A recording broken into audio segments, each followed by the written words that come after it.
시청자 여러분 안녕하십니까. 최욱의 파워 인터뷰입니다. 오늘은 특별한 손님을 초대했는데요. 충북대 의과대학 김원섭 학장님을 모시고 지역 의과대학 현실과 발전 방안 등에 대해 자세히 이야기 나눠보겠습니다. 학장님 안녕하세요. 안녕하세요. 네. 먼저 새해 복 많이 받으십시오. 새해 복 많이 받으십시오. 네. 예. 자, 먼저 우리 그 방송사에서는 이제 대학 학장님으로서는 처음 초대되셨는데, 예, 감사합니다. 소감 한마디 부탁드리겠습니다. 예. 네, 지역의 현안을 다루고 주로 중요 인사분들이 나와서 인터뷰를 진행하는 이 최욱의 파워 인터뷰에 저를 초대해 주셔서 대단히 감사합니다. 반갑습니다. 네. 자, 충북대 의과대학 하면 우리 도민 모든 분이 알고 계실 텐데, 이제 학장님께서 출연을 하셨으니까 그 충북대학교 의과대학 어떻게 운영이 되고 있는지 간단히 소개 부탁드리겠습니다.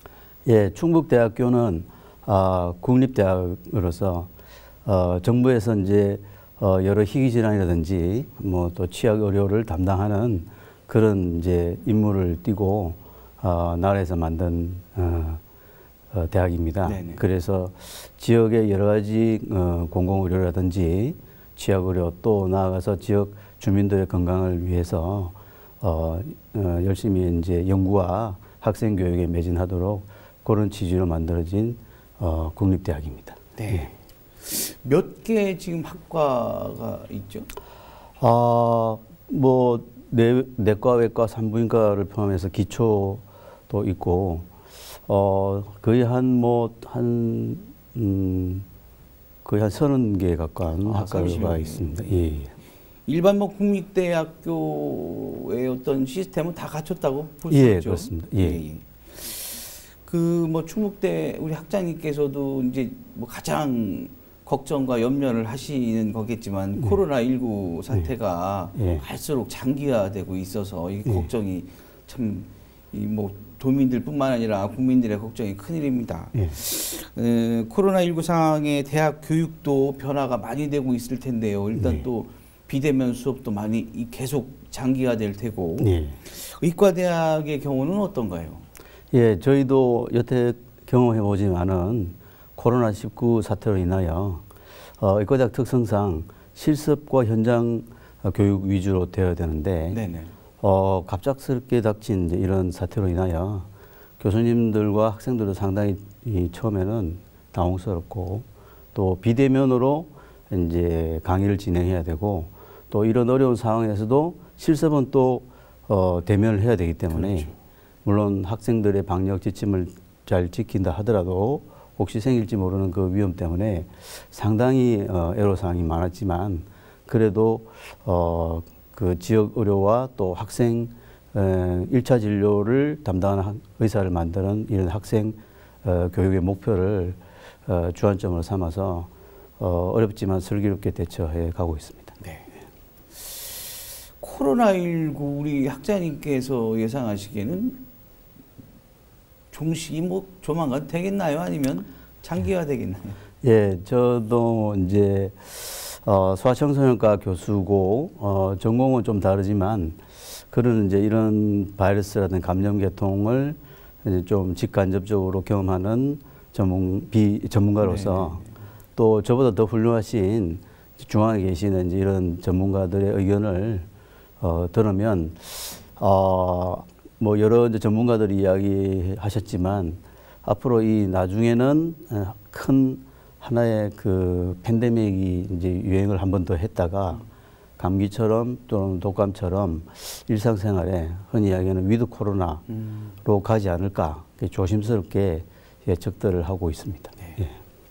최근에 그 백신 접종 관련해서 우리 그 학장님께서 그 소아 청소년 또 전문이시니까 또 학장님이시고 특히 학부모들께서 백신 접종에 대해서 강한 불안감을 느끼고 있잖아요. 우리 학장님께서 또 소아 청소년 또 전공이시니까 어떻게 생각하시는지요? 좋은 질문입니다. 신문 기사와 방송에서 보셨듯이 여태 경험하지 않은 그렇지만 긴급한 상황이었기 때문에 원래는 외국에서 백신이나 약물이 개발이 되면 각 국가마다 유전자가 다 다르고 체질이 다르므로 이제 자원자를 받아서 임상 시험을 거쳐서 그래서 이제 면밀한 검토하에 통과를 해야 되는데 이번에 이 코로나19 이 바이러스와 관련된 백신은 전 세계 어느 나라든 제대로 그런 그 과정을 거치지 못하고 들어온 게 참 안타깝습니다. 그렇지만 국민 생명이 위협되기 때문에 전 세계적으로 모두 다 긴급으로 도입을 하였지만 국민들이 염려하시는 그런 부분이 완전히 불식되지는 않은 건 사실입니다. 그래서 이제 대한소아과학회와 대한소아감염학회 여러 전문가들이 머리를 맞대고 소아청소년과 학회에서 일종의 대국민 담화문 형식으로 이제 그 예방접종에 대한 내용을 발표를 했었습니다. 아마 소아과 학회 홈페이지에 들어가면 찾을 수 있지만 간단히 말씀드리면 여러 가지 애로사항이 있긴 하지만 그래도 맞추는 게 낫지는 않겠냐. 뭐 이렇게 조심스럽게 학회 의견은 성명서는 아니고 요약문을 내고 있습니다. 네. 자, 코로나19 영향이 크겠지만 메타버스를 이용한 의학 교육에도 관심이 높은 게 사실입니다. 앞으로도 어떻게 적용이 될지 또 적용을 한다면 어떤 변화를 기대할 수 있을까요? 네, 메타버스는 여러분들 뭐 시청자분들 잘 아시겠지만 한번 간단히 말씀드리면 메타라는 거는 이제 가상 또는 뭐 초월한다. 그렇죠. 버스는 유니버스, 뭐 우주. 그러니까 아마 그 92년쯤에 아마 공상과학 소설에 처음으로 그 내용이 나온 것 같고 간단히 말씀드리면 우리가 하고 있는 일상적인 사회생활, 경제생활, 문화생활을 제3의 이제 가상현실 속에서 하는데 이제 가상현실과 조금 다른 점은 가상현실은 컴퓨터를 이용해서 그 안에서 경험을 하는 건 같지만 메타버스는 말 그대로 초월 가상의 우주 공간에서 영화 아바타처럼 나의 아바타를 만들어서 그 아바타가 상대방 아바타와 같이 이제 의과대학으로 치면 실습을 하고 환자가 직접 아바타긴 하지만 저희 현재 의사들이 많이 경험하는 응급 상황에서의 대처 능력. 옛날처럼 그냥 책을 통해서 교수님이 주입식으로 물론 뭐 동영상과 어깨너머로 선배들의 지식을 배우긴 하지만 아시다시피 그렇게 하면 자기 것으로 만드는데 시간이 많이 걸리고 또 점점 환자분들과 보호자분들이 그 본인과 본인의 친척이 실습 환경에 노출되는 걸 꺼려하는 사회적인 분위기 때문에 또 해부학 실습도 저희 대학은 시신 기증이 원활히 감사하게도 잘 이루어지고 있지만 전국 그 대학에서도 시신 기증이 점점 줄어들기 때문에 실제 임상의사는 그 뭐 시신 해부라든지 실제 상황을 경험을 해봐야지 본인이 나중에 의사가 돼서 맞닥뜨렸을 때는 시초를 다루는 분초를 다루는 그런 상황인데 마침 이 메타버스 가상현실 안에 이걸 접목을 해서 예를 들면 이제 심장 같은 경우에 심장이 실제 뛰고 있는 심장을 우리가 만져볼 수는 없고 보기도 힘듭니다. 그렇지만 거기 안에서 3D로 3차원 그런 이제 심장을 만들어서 학생이 본인이 원하는 부분을 절개를 하고 또 절개 후에 어떤 현상이 벌어지는지 또 접합도 해보고 그런 걸 실제로 해볼 수도 있고 그런 좋은 점이 또 있고 또 메타버스 공간 안에서 예를 들면 제가 이제 길을 가다가 앞에 갑자기 어떤 환자분이 쓰러져 있는데 실제 응급처치를 할 때 응급처치도 여러 종류가 있는데 그 상황에 맞게 해야 되는데 그 상황 환자와 상태를 보고 또 필요하다면 이제 뭐 청진이라든지 병력 청취를 하여 적절하고 신속한 이제 치료를 해야 되거든요. 그런 거를 실제로 했을 때 만약에 틀렸을 때 피드백이 바로 나오기 때문에 그 가상 공간 안에서는 아바타인 환자가 제가 잘못된 시술을 했을 땐 바로 사망을 할 수 있는 그런 실제적으로 적극적인 피드백을 할 수 있기 때문에 현실에서는 도저히 해볼 수가 없죠. 그러므로 오히려 더 좋은 점이 있습니다. 그래서 아마 선진국에서는 한 10년 내지 20년 전부터 이런 쪽을 실제로 하고 있었고, 다행히 저희 대학 교수님들도 그런 쪽으로 연수를 갔다 오고, 또 실제로 그런 그 개발에 참여한 분들이 최근에 여러 교수님들이 들어오셔서 저희 대학도 이제 그런 거에 발빠르게 대처를 해서 마침 저기 의학교육 혁신사업 관련된 그런 사업 계획을 저희가 이제 제출해서 그런 이제 연구비 또 계획과 관련된 실행비를 받았기 때문에 앞으로 이제 메타버스 기반으로 비대면 임상 실습 시스템, 또 그다음에 VR 가상현실인 VR 기반으로 해부학 실습 시스템 이런 거를 곧 구축할 예정입니다. 예.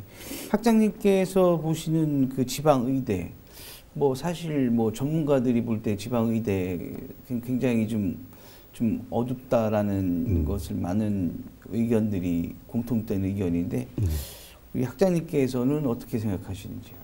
예, 지방의대뿐만이 아니라 지방에 있는 대학교가 안고 있는 뭐 여러분들 아시는 그 현실 그대로입니다. 이제 예를 들면 이제 좋은 교수님들을 이제 확보를 해야 되는데 이제 아무래도 수도권을 선호하기 때문에 좋은 교수님들을 확보하는데 좀 어려운 점이 있고 또 서울의 빅5 병원들이 막강한 이제 재정 능력과 그 많은 환자들로 인한 이제 수입으로 인해서 그 엄청난 시설 투자 뭐 이렇게 됨으로써 학생들도 그 병원에 연관되어 있는 그 대학으로 가기를 선호하는 것은 현실입니다.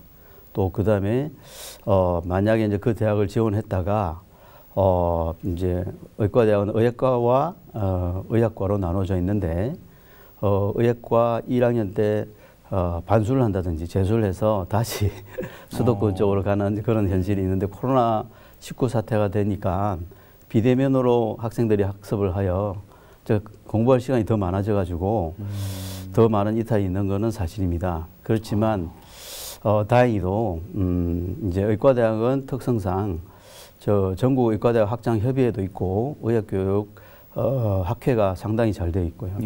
또 학생들도 의사가 되기 위해서 이제 의사 국가고시 시험을 치는데 의사 국가고시 시험원이라는 데가 있습니다. 이런 데서 상당히 그 발맞춰서 상당히 선진적인 의료 시스템 또 의학 교육을 주도적으로 정책을 짜고 각 전국 의과대학마다 공통넷 플랫폼으로 의학 교육을 이제 지침을 내려주고 실제로 그걸 반영하고 평가하기 때문에 이제 지방의대를 하더라도 이제 서울에 있는 의과대학이라 의학 교육의 질이라든지 내용은 거의 흡사하다고 보시면 됩니다. 예. 장기적인 안목에서 지방의대가 살아남을 수 있는 방법, 우리 학장님께서도 참 고민이 많으셨을 텐데 어떤 게 있을까요? 정부의 지원이라든지 뭐 지역 주민들의 어떤 그 마인드도 좀 여러 가지 필요할 테고요. 네.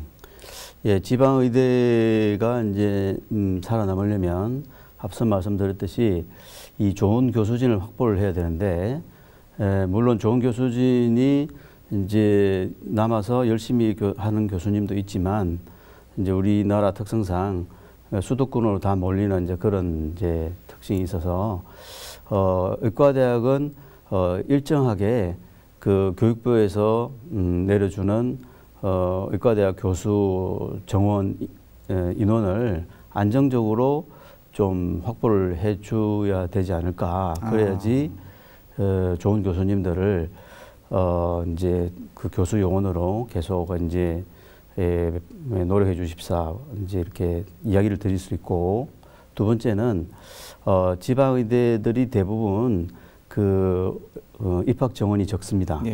그러므로 이제 또 내혹한 현실이지만 수도권 출신의 고등학생과 지방의 고등학생의 학력차를 인정할 수밖에 없기 때문에 공개 경쟁이기 때문에 이제 수도권에 있는 학생들이 지방의대에 이제 거의 대거 과반수 이상 들어왔다가 장학금도 받고 했다가 뭐 그게 꼭 나쁘다는 뜻은 아니지만 수도권으로 다 빠져나가기 때문에 진짜 지역에 필요한 현안인 취약지 의료라든지 뭐 그런 의료에 담당하는 그런 역할을 하는 사람들이 부족합니다. 그래서 지방의대, 특히 이 충북대라든지 뭐 강원대, 제주도 같은 경우에는 50명도 안 되는 49명 뭐 이런기 때문에 이런 숫자로서는 제대로 된 지역의 역할을 못하고 또 뭐 죄송한 말씀이지만 건국대가 있긴 하지만 실제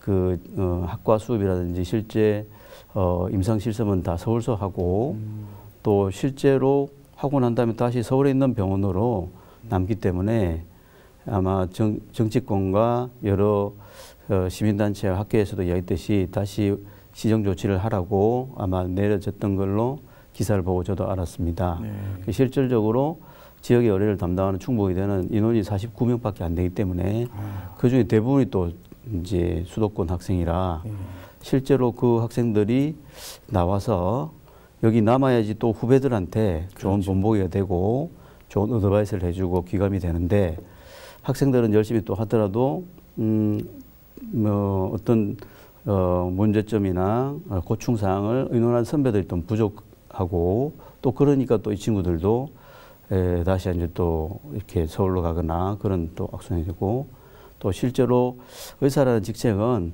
책임과 봉사라는 게 꼭 따라다니는 직책이기 때문에 지역의 그 취약지 의료 또 응급 취약지도 많고 또 소아 그 진료 취약지도 많고 또 분만 취약지도 많은 이 충북 특성상 의과대학 정원은 확실히 늘어나야 된다고 생각이 되고 또 의과대학도 열심히 노력하고 있지만 지역 주민들과 또 시민단체 또 이 정치권 또 여러 센터 여기서 뭐 여태까지 관심을 가지고 주고 있지만 좀 더 따뜻한 이제 관심과 적극적인 지원과 한 목소리를 내서 이에 대한 중앙정부에 대해서 요구사항을 적극적으로 개진하고 이런 분위기가 좀 더 가면 좋겠습니다.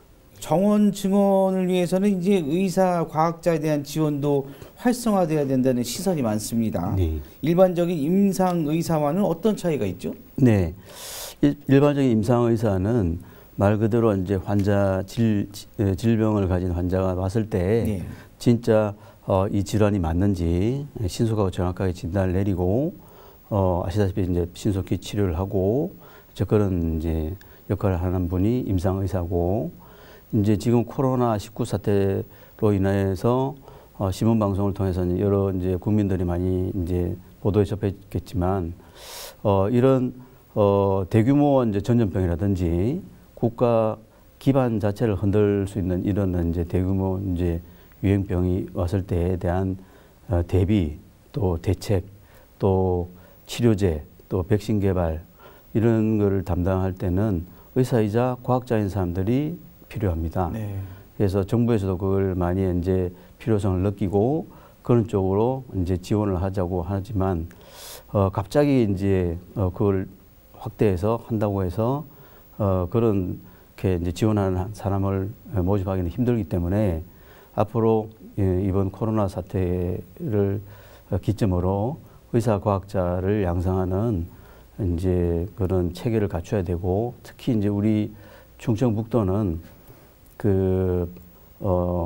2019년도가 아마 그 점에 네. 저 오송생명과학단지에 우리 대통령과 관계부처 장관들이 참석하여 국가 바이오 헬스 비전 선포식을 네. 한 적이 있습니다. 네. 그래서 이것은 국가에서도 이 오송 그리고 충북이 국가 바이오의 중심적인 역할을 하는 데라고 생각하고 거기서도 이제 이런 바이오 헬스 관련된 전문가 또 거기에 관련된 또 의사 과학자 또 우리 지역 특성상 또 식약처라든지 또 저기 질병관리청이 또 있기 때문에 네. 그쪽과 연구해서 활발히 연구와 또 좋은 대책을 내고 신약 개발이나 그런 또 심지어 이제 바이오 헬스의 화장품이라든지 천연물 그렇죠. 또 여러 가지 뭐 대체물들 연구할 때도 그게 이제 사람에 어떤 영향을 미치는지 알아보고 결과를 평가하려면 의사이자 과학자가 필요하고 정부에서도 인정을 하고 있습니다. 그래서 저희 대학에도 그런 과정에 이제 관련된 의사를 키우기 위해서 대여섯 명씩 재작년부터 사실은 이제 하고 있지만 저희 대학만으로서 힘이 딸리기 때문에 여러 가지 국가와 이제 지역 주민과 도와 정치권 또 정부 단체 또 이 도청 시청 여러 협조가 필요하고 같이 공조하여 앞으로 미래에 또 닥칠지 모르는 이런 사태에 대비해서 의사과학자를 많이 양성해야 된다고 생각합니다. 네. 아, 의사과학자. 저희들은 사실 그 생소한 그 단어였지만 우리 의사과학자가 굉장히 중요한 거네요. 앞으로 볼 때는. 예. 아까 이제 오송 산업단지 내 충북의대 제3의학관 캠퍼스 설립 계획이 교육부를 통과했죠. 네. 올해부터 착공이 되는 걸로 알고 있는데 진행 사항은 어떤지 앞으로의 어떤 이게 만들어지면서 어떤 발전을 기대하고 있는지 말씀해 주시죠.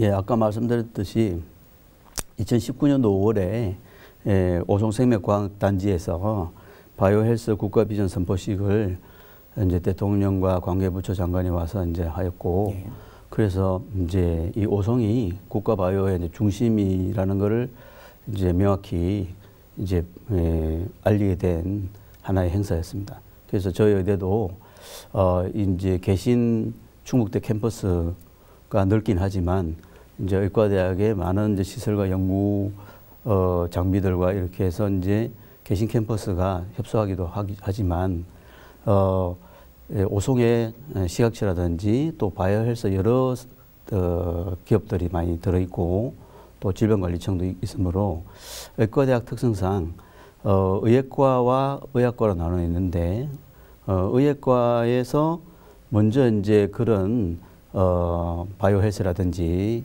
인접 그 시각처라든지 질병관리청의 이제 실습이라든지 견학을 통해서 이런 쪽에 의사가 할 수 있는 역할이 많다는 것을 일찍 이제 경험을 해야지. 네.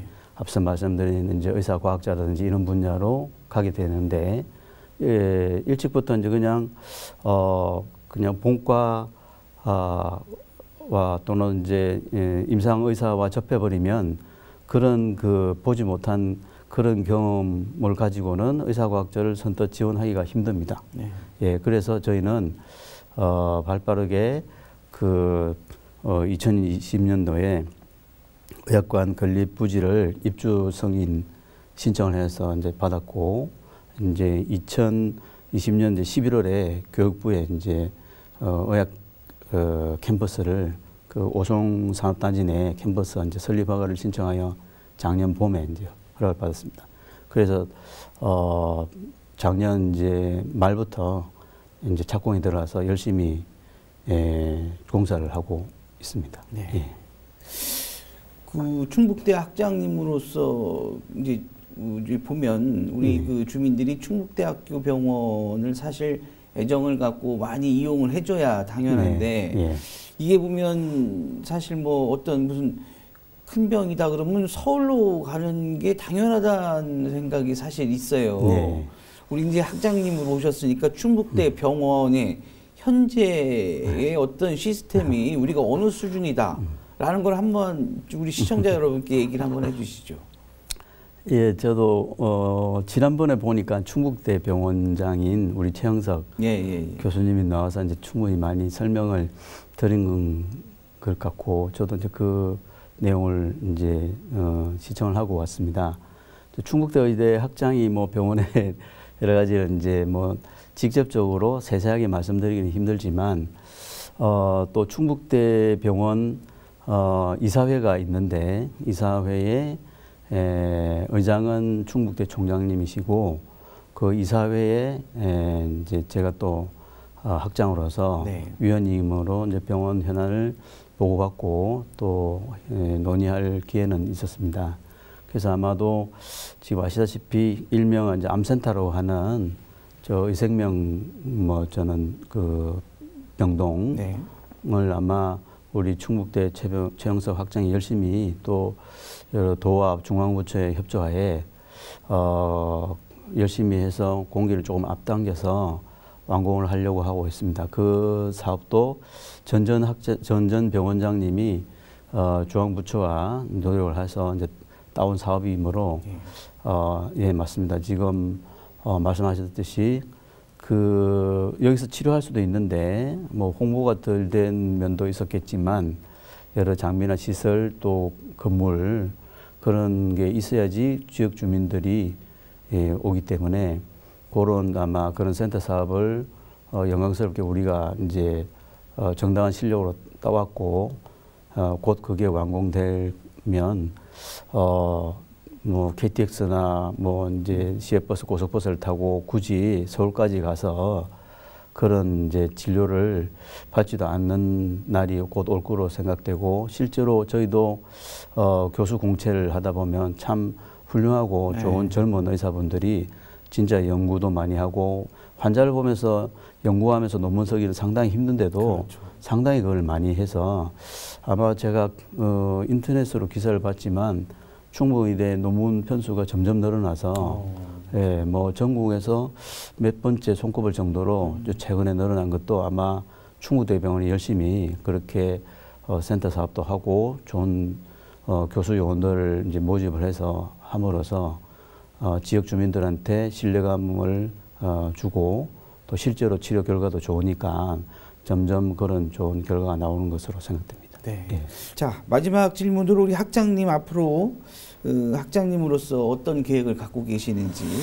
예, 뭐 여기서 이 짧은 시간에 거창한 계획을 이야기하기는 좀 힘들고 앞서 말씀드린 걸 좀 요약을 해서 말씀드리면 저희가 이제 지방의과대학인데도 불구하고 의학교육의 질은 이제 다행히 의학교육평가원이라든지 중앙에 있는 여러 이제 의학교육 학회와 같이 손잡고 열심히 이제 교육 플랫폼을 개발하고 그러므로 절대 중앙에 있는 수도권에 있는 대학의 이제 의학교육이 뒤처지지 않고 있습니다. 실제로 졸업생들이 나와서 취업이라든지 여러 논문이라든지 이런 걸 검증된 데이터를 보면 이제 그렇습니다. 그리고 또 이 코로나 사태뿐만이 아니라 준비는 해왔지만 이 메타버스 시대에 발맞춰서 메타버스를 이용한 의학교육을 도입을 하고 또 오송에 제3의학관을 건립하여 이제 오송에 있는 여러 식약처라든지 오송바이오 여러 가지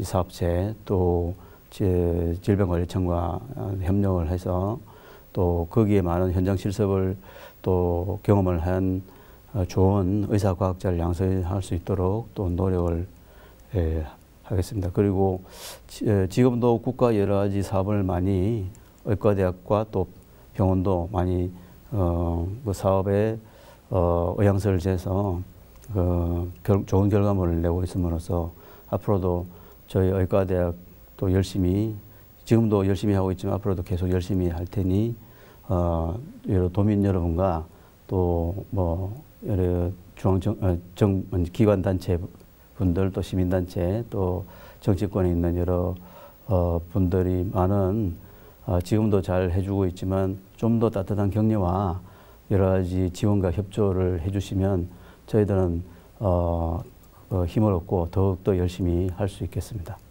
예. 네, 최욱의 파워 인터뷰 오늘은 충북대 의과대학 김원섭 학장님과 이야기 나눠봤습니다. 지금까지 시청해 주신 여러분 고맙습니다.